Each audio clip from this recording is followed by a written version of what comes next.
What's going on, everybody? Welcome back to Yugi Dudes. I'm Dante. And I'm Chris.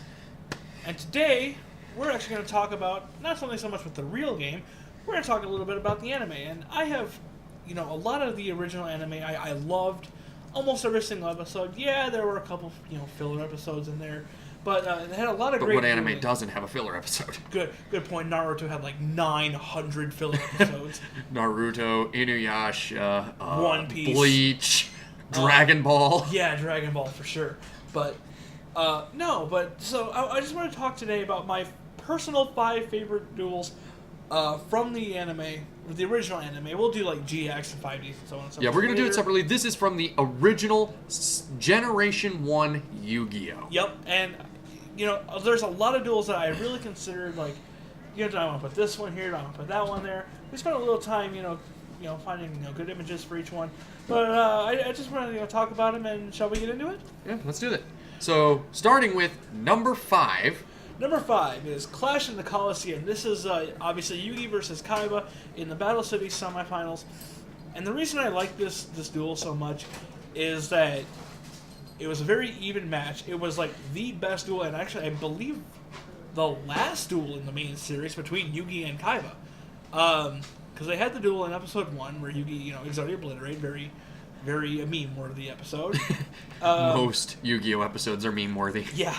Then there was Yugi forfeiting the duel to Kaiba in Duelist Kingdom. And getting very discouraged. Yeah, Like and they a didn't little duel. bitch. And they did not duel again against each other until this episode, at least not to my memory.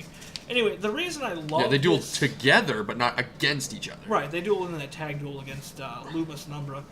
But the reason I love this duel is because it was so back and forth, it was so evenly matched, and it's one of the longest duels in the series, taking part over 6 episodes.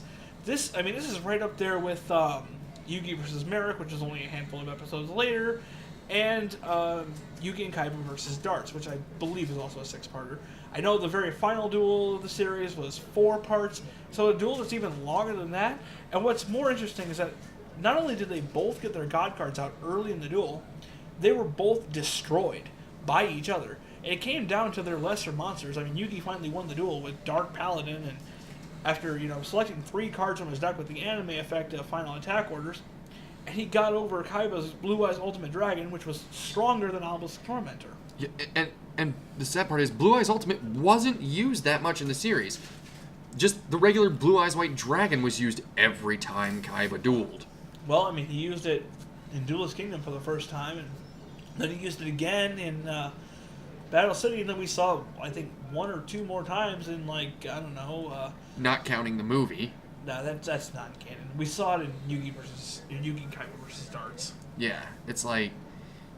We saw it, but Blue Eyes Ultimate was not used much, surprisingly. No. I know it was used to make Dragon Master Knight. Well, yeah, it was, so I really like this duel because it even though it was obvious Yugi was going to win from the very beginning. Plot reasons. Yeah, plot summary, obviously somebody to take down Merrick. But that's really kind of why I like this duel. It's kind of low on this list, again, because of its predictability, and almost to an extent because it was so long. But I still think that it was in a very endearing setting. I think it was a very fitting setting for, having them clash in a Roman-style Coliseum, even though it was programmed by Kaiba, and everyone was chanting, Kaiba, Kaiba, Kaiba. Because, Kaiba is the Gary Oak of fucking Yu-Gi-Oh! Yeah, he was definitely the egotist.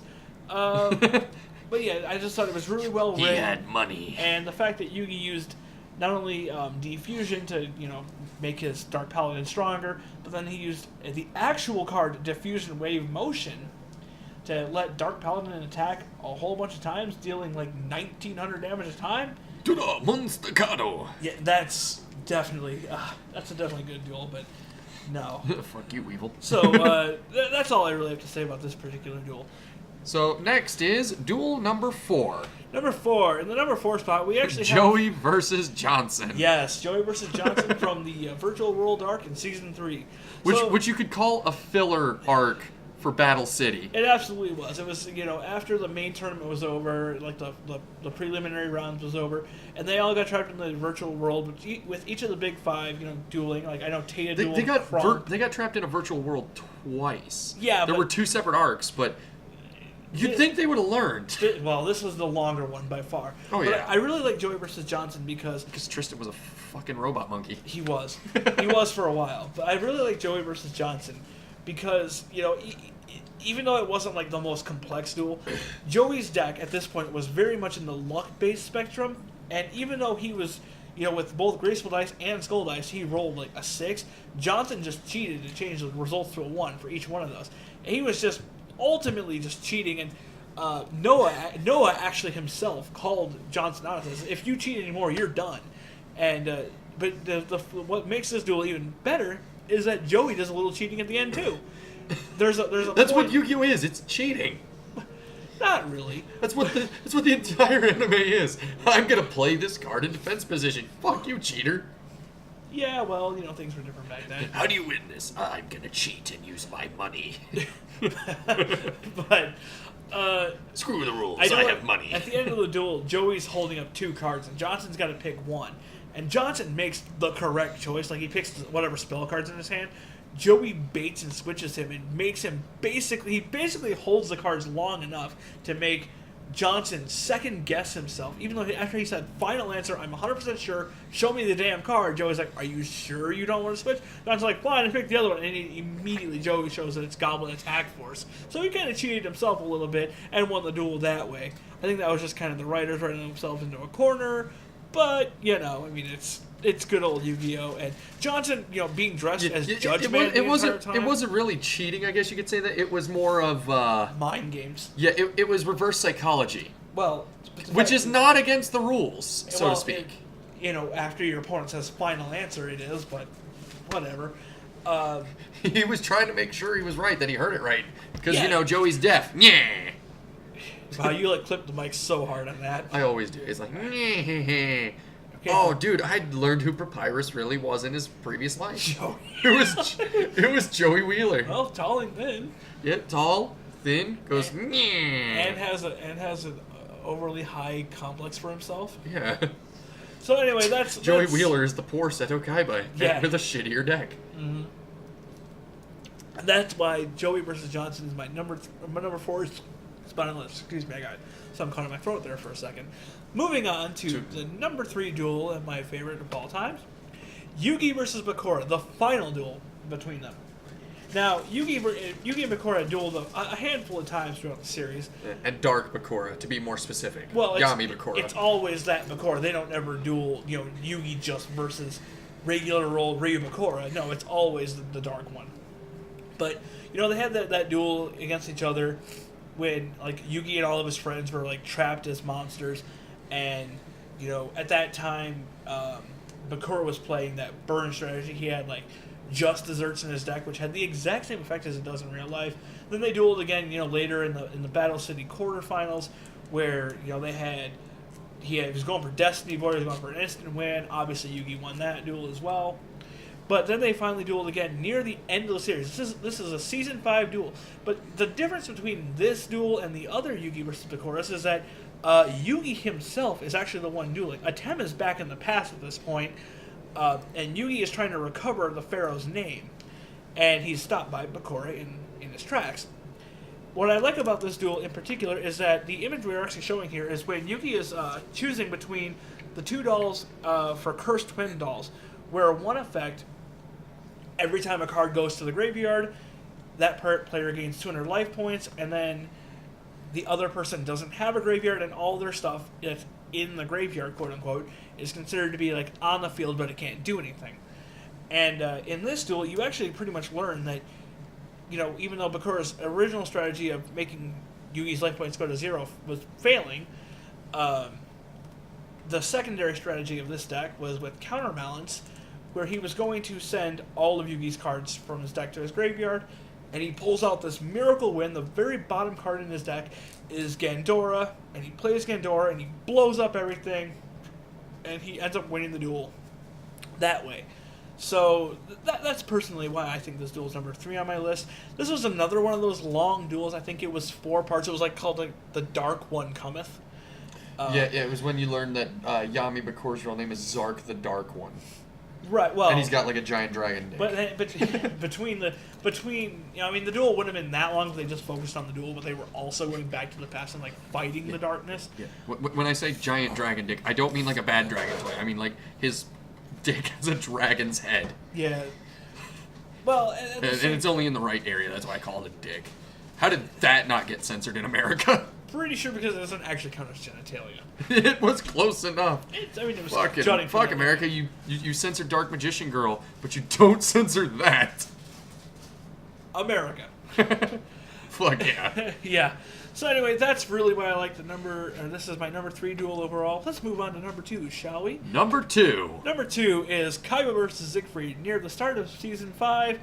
I really like this duel because, even though it inspired a deck build of his. It did. It was my Valkyrie's deck, which Valkyrie's recently came out in Shadows in Valhalla. But even though I don't really much care for Kaiba as a character, I liked him a whole lot better than Siegfried. Siegfried was just this total jerk, and even though his Valkyrie deck in the anime was really, really good, He was German. he was German. He's the best German in the entire show. He's the only German. Good point. I think. I'm not sure about that. Well, Bandon Keith is Canadian. Oh, he was American. Motherfucker's Canadian. I don't care what you say. I don't know what you're talking about, you hoser. Anyway, what do I like about this duel? What I really liked about this duel was how back and forth it was. Siegfried was dominating at the beginning of this duel, and it slowly shifted into a more even stance, and finally, Kaiba pulls off one of the best moves I've ever seen in the entire thing, and he brings back 5 dragons, and he starts ramming them into Valkyrie Brunhilde. And so he lowers her defense enough to the point that he can now point-to-point destroy her, and then he can attack Siegfried directly with his remaining blue eyes for the win.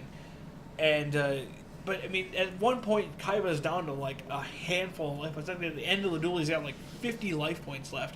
But out of 4,000, which is definitely not real. But there was a lot of life point gain, a lot of life point stealing. Well, only Yu-Gi-Oh that I ever saw had let you start with 8,000 was the recent movie, fucking Dark Side of the Dimensions.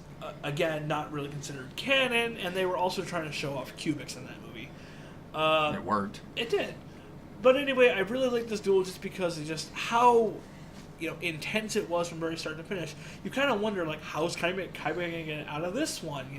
How is he going to do this? And because the only one that can beat Kaiba is Yugi and Pegasus. Yeah, because he lost to Pegasus too. We totally forgot about that one. Oh God, yeah. Kaiba has only ever lost to 2 people. He will not lose to Joey. Nope, he never does. I wish he would. He does duel. Knock his pompous ass off that pedestal. He duels Joey a couple times in the series and beats him every time. his ass. But Joey gets back. Joey loses to Kaiba. Gets back up. Yeah. Yugi gets forfeits to Kaiba. And I'm never dueling again. And not to mention, like we mentioned earlier, with his Valkyries, he's a German.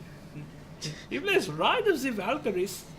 Anyway, so what was my favorite duel of all time in the series? Most people are expecting Yugi versus Atem, but I say differently. It's Yugi versus Raphael. The first time. Now see, because Yugi cries like a bitch. Hey, don't be spoiling it. People have already seen it by this point. Good point. But, okay, so I could have put Grappling with a Guardian on here because that's the one where Yugi got down to 10 life points. But I actually did not care for that one as much as this one. Because Raphael really shows himself as a true character. Now, granted, in the real game, Guardians never did much of anything. But Raphael's Guardians in the show are one of the decks that actually worked well. It wasn't just a random mishmash of cards. No, it actually had a cohesive theme. It was all about keeping his stuff out of the graveyard. And he really he really had his strategy together. Like, eventually win the duel with Guardian Yados. And the way he pulls this off... Guardian fucking Yados. Yeah, he pulls this off in the most spectacular fashion. This is the one duel during that entire arc that did not, or would not have mattered otherwise.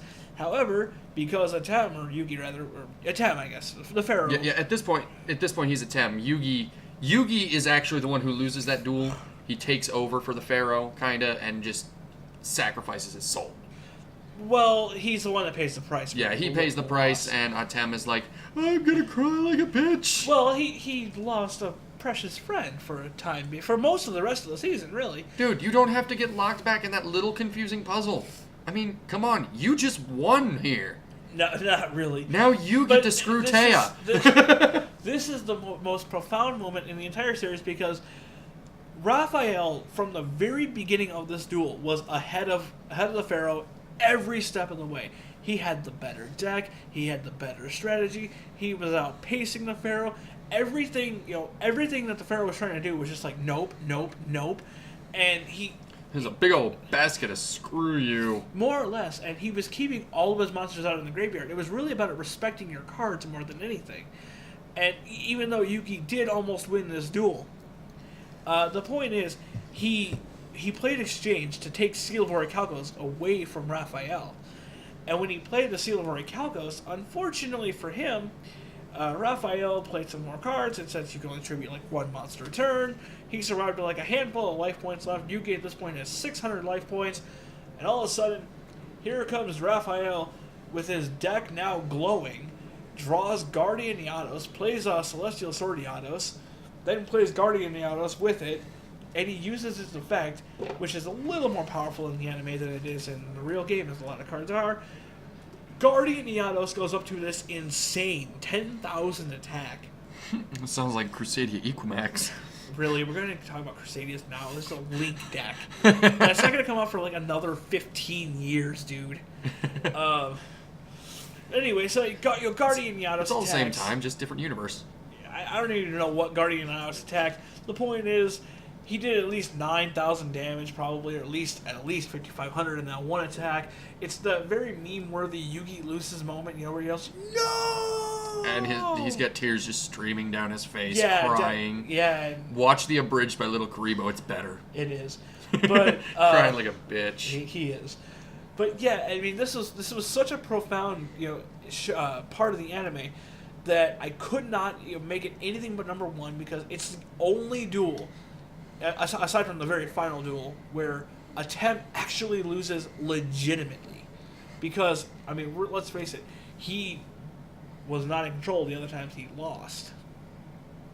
And so that's actually going to wrap up my list. If you have your other favorites, please feel free to leave them in the comments. And I don't have much. Yeah, else if you disagree, if you agree, let us know. Let us know your favorite episodes. Like he said, we're gonna do GX next, being as it's Gen 2. May as well go in order. Yeah. I'll do the Zexel one because he doesn't acknowledge Zexel was a thing. Yuma was the worst protag. I know he got better as he went on. He was the most realistic protag, to be honest. I'll give you that. He was the most realistic. He wasn't just immediately good. Well, no, but it took him forever to get that way. He has a losing record overall, I think. It's not as bad as Glass Joe, who went 99 and 1 and 99. Okay, that's boxing. Hello, bonjour. My name is Glass Joe. Okay, we aren't gonna rip off Starbomb. Go check out Starbomb's Yeah, go check out Ballad of Glass Joe. Glass Joe's title. Or yeah, out. Glass Joe. It was titled. Anyway, those were my top 5 favorites. If you have your own, feel free to leave them below. Yeah, we're always open. And like I said before, if you got anything you want us to discuss, or you want more information on, just leave it in the comments, or just send us a message. We've got the channel on both of our phones. Like, subscribe, and click that notification bell. Yeah, we definitely need that. So you'll see. Yeah, it's like over here by me. Where I see, where's my fingers? Kind of like right here. Like down there somewhere. Yeah, somewhere right by my finger. Right here. I could look at my phone and tell you better than this video, but but definitely hit that. And as always, we'll see you next time. Peace.